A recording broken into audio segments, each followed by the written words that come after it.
केंद्रीय मंत्री Manohar Lal Khattar press conference कर रहे हैं। दिल्ली से सीधे लिए चलते हैं आपको। एक गुरुग्राम सेक्टर 9 से गाड़सा और एक ये जो नजबगढ़ की लाइन है घासा बांध से लेकर के और एम्स तक, इसकी भी स्टडी ये की जाएगी। और मेट्रो के साथ साथ जो आरआरटीएस की यानी regional rail service, rapid rail service को कह सकते हैं, इस पर भी एक लाइन सराय काले खां से पानीपत तक जो पहले प्रपोज है वो सैंक्शन है, उसको करनाल तक बढ़ा करके और इसको आगे बढ़ाया जाए, इस पर भी हम लोगों ने सहमति दी है। इसका अध्ययन कराया जाएगा। साथ जो सराय काले खां से धारुएड़ा की जो लाइन है, इसको भी बावल और शाहजहांपुर तक इसको बढ़ा करके और इसकी भी मंजूरी सैद्धांतिक रूप से दे दी गई है। इसका अध्ययन करके इसको भी चालू किया जाएगा।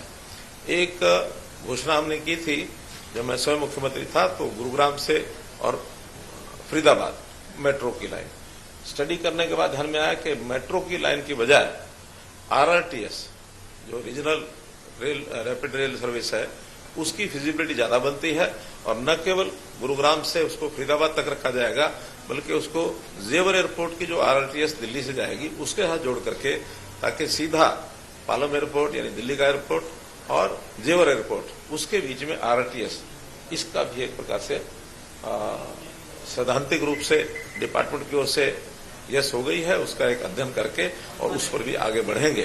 तो ऐसे ही सब एनसीआर का एरिया जिसमें रोड ट्रांसपोर्ट के साथ साथ metro transport, rapid rail transport, इसको बढ़ावा देते हुए और लोगों को ये सुविधा मिले, ऐसे सारे प्रोजेक्ट्स पर चर्चा हुई है। और मैं समझता हूं कि इसको अगले इस 5 साल के कार्यकाल में पर्याप्त नेटवर्क मेट्रो का, आरआरटीएस का ये बड़ा बनेगा। हाँ, सेक्टर 56 से लेकर और पचगांव तक एक मेट्रो का ये प्रोजेक्ट भी आज उसको डिपार्टमेंट ने मंजूरी उसको देने के लिए इसलिए हमने हाँ कर दी है, क्योंकि उसमें हरियाणा के लोगों ने एक बड़ी जो घोषणा की है कि इस प्रोजेक्ट पर केंद्र की ओर से जो पैसे के इन्वेस्टमेंट की बात थी, उसको उन्होंने कहा हरियाणा अपनी ओर से ही और पूरा पैसा खर्च करेगा। इसलिए उसको जैसे ही डीपीआर हमें मिलेगी, डीपीआर के विदिन यानी 15 दिन हम उसकी मंजूरी दे देंगे ताकि उसको चालू कर सकें। वो मैंने सबसे पहले वही बताया कि जो गुड़गांव मेट्रो है, हाँ, गुड़गांव मेट्रो रेल सर्विस वो पालम विहार तक जो है वो पूरे गुड़गांव में जो हमारा चौक है, कौन सा जो पुराना स्टेशन मिलेनियम सिटी, वहां से वो शुरू होकर के और पूरे गुरुग्राम का एक प्रकार से वो उसमें उसकी यानी सर्विस जो है वो दी जाएगी। साइबर सिटी तक जाएगी पूरे गुरुग्राम का चक्कर लगाते हुए। तो इस प्रकार की लाइनों की चीजें हमने आज तय की है।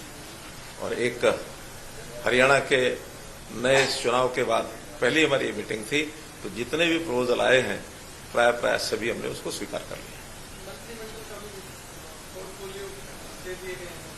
हमारे मुख्यमंत्री का अधिकार है, ये वो ही बताएंगे आपको। थैंक यू जी, बताइए।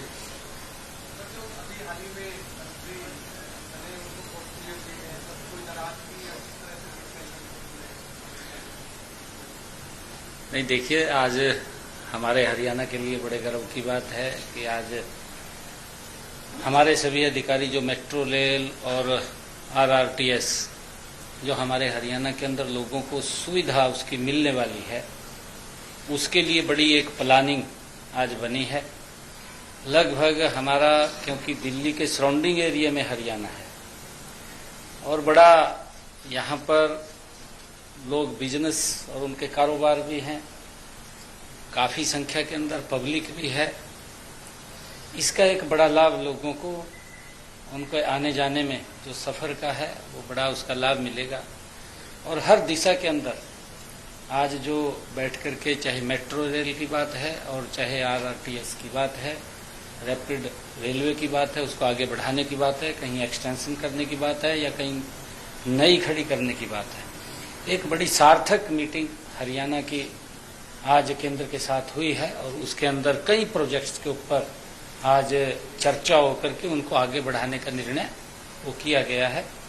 इसके लिए हरियाणा के लोगों को एक बड़ा लाभ इसका मिलने वाला है, चाहे हमारे दिल्ली एयरपोर्ट से जेवर एयरपोर्ट और हमारा जो गुरुग्राम फरीदाबाद होते हुए लोगों को इसका लाभ मिलेगा।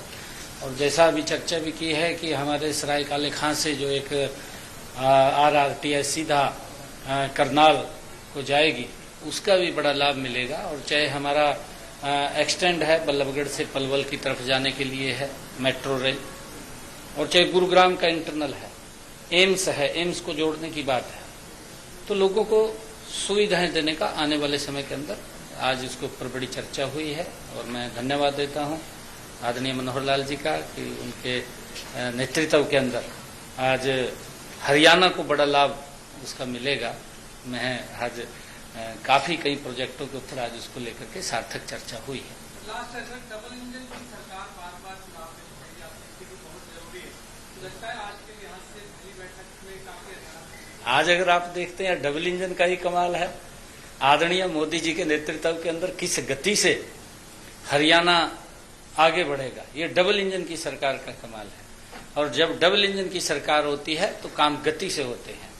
जिस बात की हम लगातार चर्चा लोगों के बीच में करते थे, और उसका लाभ आज मैं देखता हूं कि कई हजार करोड़ रुपए के जो ये प्रोजेक्ट्स हैं, आज चाहे वो मेट्रो के हैं और चाहे वो RRTS के हैं, रैपिड रेलवे के हैं, उसका एक लोगों को लाभ आने वाले समय के अंदर मिलेगा। उसको लेकर के आज सारा बैठक। जो RRTS प्रोजेक्ट है, जब फेज 1 में स्टार्ट किया गया तो सोनीपत तक इस लाइन को जाना था, लेकिन सोनीपत के सांसद समय के लगातार ये कहते रहे कि दिल्ली सरकार की ओर से हेल्प नहीं मिल रहा है। इस मामले में सुप्रीम कोर्ट ने भी इंटरफेयर किया था और सुप्रीम कोर्ट ने भी कहा था कि इसको आगे बढ़ाया जाए। क्या उसके बारे में भी कोई विचार विमर्श किया गया? दिल्ली सरकार ने टोकन मनी जमा करा दी है, हरियाणा सरकार ने भी अपनी जमा कराई है। अब तो केवल उसकी प्रोसेस को चालू करना है। पैसे की कोई दिक्कत कठिनाई ना दिल्ली सरकार से आएगी ना हरियाणा सरकार से आएगी। केंद्र भी उसमें अपना शेयर जो है वो देने वाला है। धन्यवाद।